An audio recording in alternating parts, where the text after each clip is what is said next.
தம்பி மேரேஜுக்காக சாரியை pre pleating பண்ண சொல்லி ஃப்ரெண்டுக்கிட்ட கொடுத்துருந்தேன். ஸோ அவளும் ரெடி பண்ணிவிட்டு என்னை வந்து கால் பண்ணி கூப்பிட்டாங்க. நாங்களும் போனோம். வெளியே நின்று கொஞ்சம் நேரம் பேசினோம். அதுக்கப்புறம் பிக் பாஸ் போட ஆரம்பிச்சிட்டாங்க. அவங்க வீட்டிலே போய் பிக் பாஸ் பார்த்துட்டு நைட்டு 12 மணிக்கு நாங்களும் கொஞ்சம் நேரம் பேசிவிட்டு வீட்டுக்கு வந்துட்டோம். வீட்டுக்கு வந்ததுக்கப்புறம் பார்த்திங்கன்னா எனக்கு தெரிஞ்ச டிசைனில் ஏதோ ஒரு கோலத்தை போட்டேன். ஏன்னா நாளைக்கு காலையில் வந்துட்டு மேரேஜ் கிளம்பணும்னு சொல்லிட்டு சாரீ வந்து பார்த்திங்கன்னா சூப்பராக ப்ரீ ப்ளீட்டிங் பண்ணியிருந்தாங்க. அவங்களோட டீட்டெயில்ஸ் எல்லாமே நான் நெக்ஸ்ட் வீடியோவில் கொடுக்குறேன். எனக்கு கட்டினதுக்கப்புறம் இப்படி தான் இருந்துச்சு, எப்படி இருக்குன்னு சொல்லிட்டு மறக்காமல் கமெண்ட்டில் சொல்லுங்கள். நாங்களும் ஃப்ரெண்டு வீடும் தான் திண்டுக்கலுக்கு போனோம். நான் வந்து மேரேஜுக்கு போயிட்டேன். அவள் வந்து கோயில் ஃபங்க்ஷனுக்காக போயிட்டாங்க.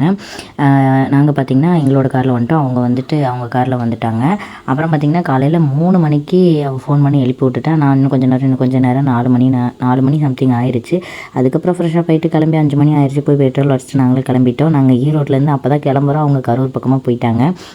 அதுக்கப்புறம் பார்த்திங்கன்னா மேரேஜுக்கு போயிட்டு தம்பிக்கு அப்படியே வாழ்த்து சொல்லிவிட்டு கோயிலுக்கும் போயிட்டு சாமி கும்பிட்டுட்டு அப்படியே சாப்பிட்றதுக்கு போயிட்டோம். சாப்பிட்டு முடிச்சதுக்கப்புறம் பார்த்திங்கன்னா கொஞ்சம் நேரம் அம்மா அப்பாவோட டைம் ஸ்பெண்ட் பண்ணிவிட்டு வீட்டில் இருந்துட்டு அப்படியே கிளம்பிட்டோம். ஏன்னா ஃப்ரெண்டு கால் பண்ணி வேடசுந்தர் கிராஸ் பண்ண போகிறோம் வந்துருங்க அப்படின்னு சொல்லி சொன்னாங்க. அப்படியே ஜாயின் பண்ணி போய்க்கலாம் அப்படின்னு சொல்லிட்டு வந்துட்டோம் நாங்களும்.